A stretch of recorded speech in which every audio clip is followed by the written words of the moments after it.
आता त्या ट्रम्पनी इराणवर मिसाईल टाकताना या ठेकेदाराला विचारलं होतं का भाऊंना विचारलं होतं का मला विचारलं होतं मी मिसाईल टाकू का बाबा, मी मिसाईल टाकल्यावर त्याचा काय परिणाम होणार? आणि मी देवा शपथ सांगतो असा वेळा माणूस मी माझ्या उभ्या आयुष्यात पाहिला नाही हो. सकाळी म्हणतो बंद, संध्याकाळी परत बॉम्ब टाकून देतो, परत सकाळी बंद, परत म्हणतो मी आता हे केलं. म्हणजे त्या माणसाच्या नादी न लागणं हेच आपल्यासाठी योग्य आहे. आज डांबर न मिळत असल्यामुळे भाऊ या कॉन्ट्रॅक्टरला डांबर दिल्लीहून आणावं लागतं गाडीने. जे रस्त्याची किंमत आज 5 रुपये असेल त्या किमती वाढून 2.5 पटीने किंमत वाढून त्या गोष्टीला पण मंजुरी घ्यावी लागते. हे टेक्निकल मुद्दे आहेत हो. आणि किती लोकांशी मी भांडू, किती लोकांना मी समजून सांगू. जो त्रास तुम्हाला तो त्रास मला पण आहे.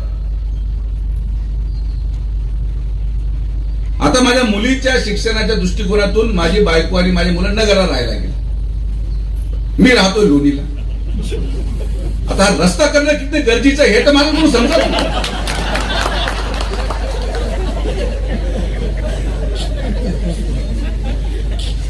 मला पण बरं वाटतं रस्ता खराब आहे पण करावंच लागणार, त्याला पर्याय नाही. मला जावं यावं लागतं.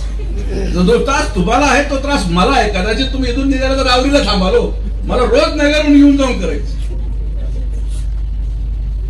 तर जनतेच्या त्रासाला आम्ही पूर्णपणे ज्ञात आहोत, पण या त्रासाचं उत्तर आंदोलन नाही, या त्रासाचं उत्तर ठेकेदाराच्या लोकांना मारहाण करणं नाही.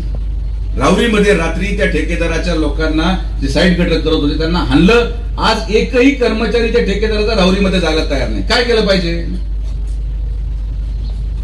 कोण जाणार तिकडे? मी जाऊन आता कॉन्क्रीट आणि सेंटरिंगचं काम करू? असं नाही होऊ शकत. आणि तुम्हाला माझं बोलणं वाईट वाटत असेल, मी याच्यावर पण ट्रोल होणार आहे. करा, किती ट्रोल करायचा मला काही फरक पडत नाही. तुम्ही ट्रोल करा, काही करा, पण 2 गोष्टीची वास्तविकता समजून घ्या. हा रस्ता या ठेकेदाराकडून झाला नाही तर परत होणार नाही. आणि दुसरा, हा रस्ता कोणी पूर्ण करू शकतो तो फक्त सुजय विखे पाटीलच पूर्ण करू शकतो, ही पण वास्तविकता.